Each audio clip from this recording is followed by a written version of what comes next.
Potential impact as the Clinton campaign obviously jumps on the Trump audio reveal today. The Democratic nominee is dealing with her own problems. More potential negative fallout from her email scandal. It involves a lot of missing documents and a lot of crosstalk with President Obama's people. Fox News correspondent Jennifer Griffin has the latest from outside the Clinton home in Chappaqua, New York. Hello, Jennifer. Good evening, Brett. The intelligence community now says that it is confident that the Russian government was behind recent hacks into U.S. political organizations such as the DNC, hacks that led to emails being posted on websites such as dcleaks.com, Guccifer 2.0, and WikiLeaks. Tonight, WikiLeaks has posted the first of 2,050 of 50,000 emails belonging to Clinton campaign chairman John Podesta. The intelligence community says Russia is trying to interfere with the U.S. election using the same methodology it used to influence elections in Eastern Europe and elsewhere. The intelligence community tried to reassure U.S. voters today that recent attempted hacks into state voting systems cannot affect the election because the U.S. ballot system is not linked to the internet and therefore cannot be hacked. This, as new emails released by the State Department show the Clinton campaign was more concerned about Clinton's private email server than it first let on.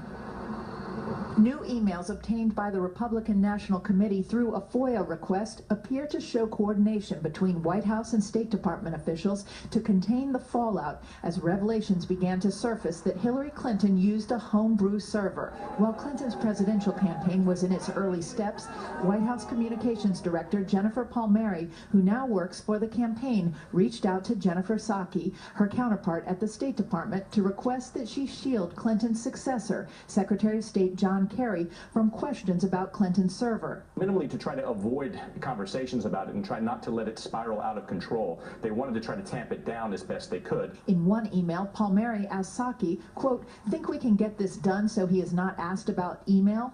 To which Psaki replies, quote, "Agree completely and working to crush on my end."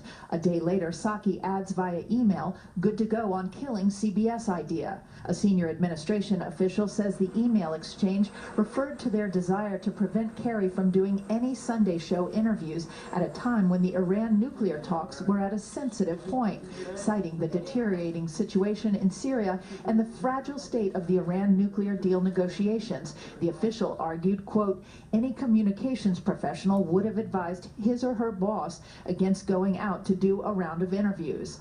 Kerry ended up being interviewed by a CBS reporter on a trip to Cairo. The interview appeared on CBS's Sunday morning show. He was not asked about Clinton's server. CBS said its reporter did not agree in advance to avoid Clinton emails. Today, the State Department pushed back on a separate story first reported by Fox News concerning 2 missing bankers' boxes of Clinton emails. According to the report, the FBI may have left the boxes behind at one of Clinton's Washington offices.